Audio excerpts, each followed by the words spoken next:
Also there for the ceremonies in Normandy was Billings World War II veteran Bud LaCounte. Despite having to undergo an emergency hip replacement this week, MTN's Russ Riesinger spent some time with the 96-year-old veteran before he departed for France, and he reflected on what it was like there on Omaha Beach 75 years ago.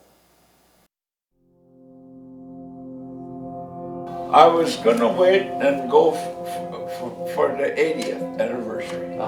But I thought, you know, that's getting pretty damn optimistic here on my part. We caught up with Bud LaCounte preparing to head to the D-Day ceremonies in Normandy for the 6th time in his life. It's like a magnet.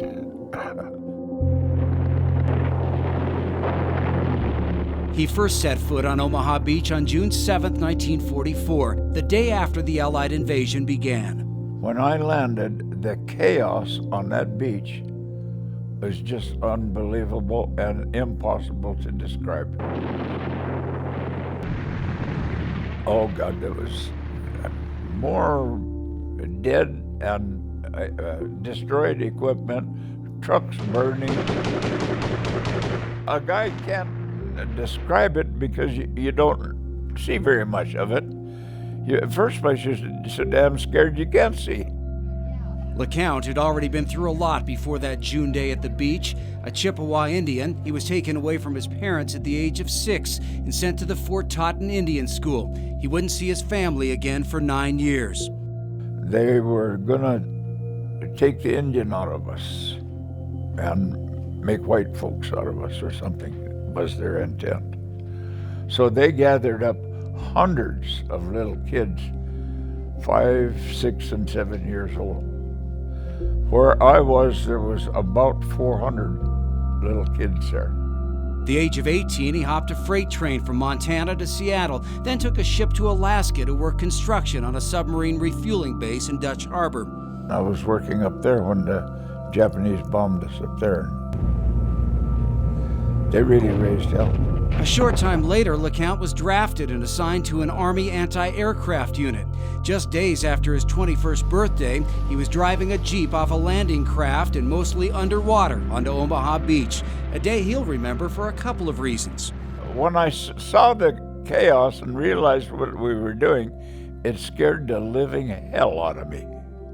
But at the same time, I didn't know they had taken my wife to the hospital in Wollaston, and I said, and it scared the living sun out of her. She had a baby during that same time? Yeah, same time that I was landing, she was in the hospital with the baby, yeah. Ironically, Bud's unit didn't have to fire a shot on the beach that day. There was no planes. Germany is out of planes at that time.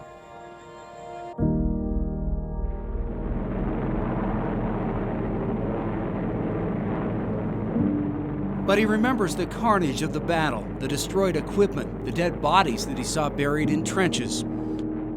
Was it tough after you got home, after seeing stuff like that?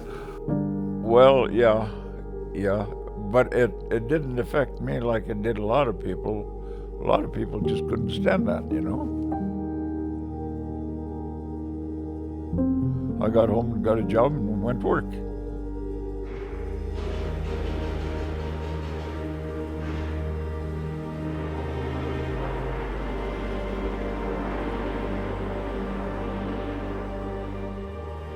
He ranched for 40 years, was married to his wife Venice for 67 years before she passed away.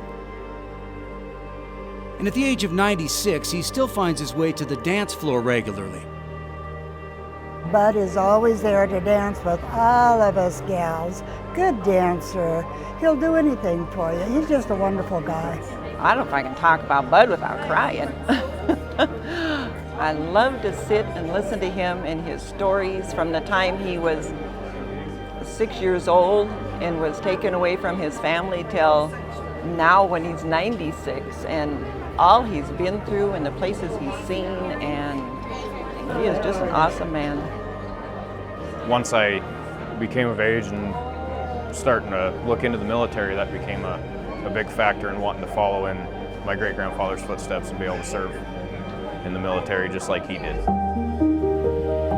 In 2013, LaCounte was awarded a Legion of Honor medal for helping free France from the Nazis and turn the tide in World War II. One more accomplishment in his long life. I wound up doing a lot better than I ever dreamed I would. I thought if we could just make a good living for the family, that was it. But I've gone way beyond that, yeah, way beyond. And it's a good feeling, except she should be here to enjoy it.